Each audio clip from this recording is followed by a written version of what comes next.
বাংলাদেশি কর্মীদের জন্য বন্ধ শ্রমবাজারগুলো পুনরায় চালুর বিষয়ে 2026 সালের বর্তমান সময় পর্যন্ত বেশ কিছু ইতিবাচক অগ্রগতি লক্ষ্য করা যাচ্ছে। বিশেষ করে ওমান এবং মালয়েশিয়া নিয়ে সুনির্দিষ্ট কিছু আপডেট রয়েছে। নিচে বিস্তারিত তথ্য তুলে ধরা হলো। ওমান শ্রমবাজার। ওমান সরকার বাংলাদেশি কর্মীদের জন্য বন্ধ থাকা ওয়ার্ক ভিসা পুনরায় চালুর আশ্বাস দিয়েছে। চালুর সময় 2026 সালের জানুয়ারি মাসের শেষ সপ্তাহে ওমানের শ্রমমন্ত্রী জানিয়েছেন যে আগামী 2 মাসের মধ্যে বাংলাদেশের জন্য পুনরায় ওয়ার্ক ভিসা চালু করা হবে।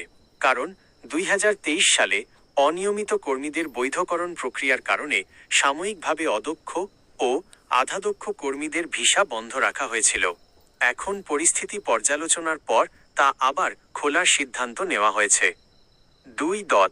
মালয়েশিয়া শ্রমবাজার। মালয়েশিয়ার বাজারটি পুরোপুরি বন্ধ না থাকলেও বিভিন্ন সিন্ডিকেট ও অব্যবস্থাপনার কারণে কর্মী পাঠানো সীমিত ছিল। বর্তমান অবস্থা 2026 সালে মালয়েশিয়া প্রায় 40,000 কর্মী নেওয়ার পরিকল্পনা করছে। তবে নিয়োগ প্রক্রিয়ায় স্বচ্ছতা আনতে এবং খরচ কমাতে দুই দেশের সরকার কাজ করছে। Syndicate issue. মালয়েশিয়া সরকার 101টি অনুমোদিত এজেন্সির মাধ্যমে কর্মী নেওয়ার বর্তমান সিস্টেম বজায় রাখার ইঙ্গিত দিয়েছে, তবে এজেন্সির সংখ্যা আরও বাড়তে পারে। 3. জাপান ও নতুন বাজার। সরকার বর্তমানে দক্ষ জনশক্তি রপ্তানির দিকে বেশি নজর দিচ্ছে। জাপানে দক্ষ কর্মী পাঠানোর জন্য একটি বিশেষ অ্যাকশন প্ল্যান তৈরি করা হচ্ছে। 2040 সালের মধ্যে জাপানে বিপুল সংখ্যক কর্মীর চাহিদা থাকায় বাংলাদেশ সেখানে বড় বাজার ধরার চেষ্টা করছে।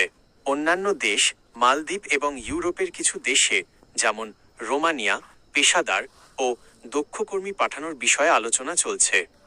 4. সরকারের পদক্ষেপ। প্রবাসী কল্যাণ ও বৈদেশিক কর্মসংস্থান মন্ত্রণালয় থেকে কিছু গুরুত্বপূর্ণ নির্দেশনা দেওয়া হয়েছে।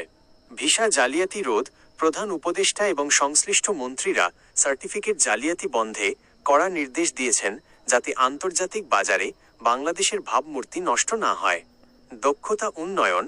অদক্ষ শ্রমিকের পরিবর্তে নার্স, ড্রাইভার, আইটি পেশাজীবী এবং প্রকৌশলীদের মতো দক্ষ কর্মী পাঠানোর ওপর জোর দেওয়া হচ্ছে।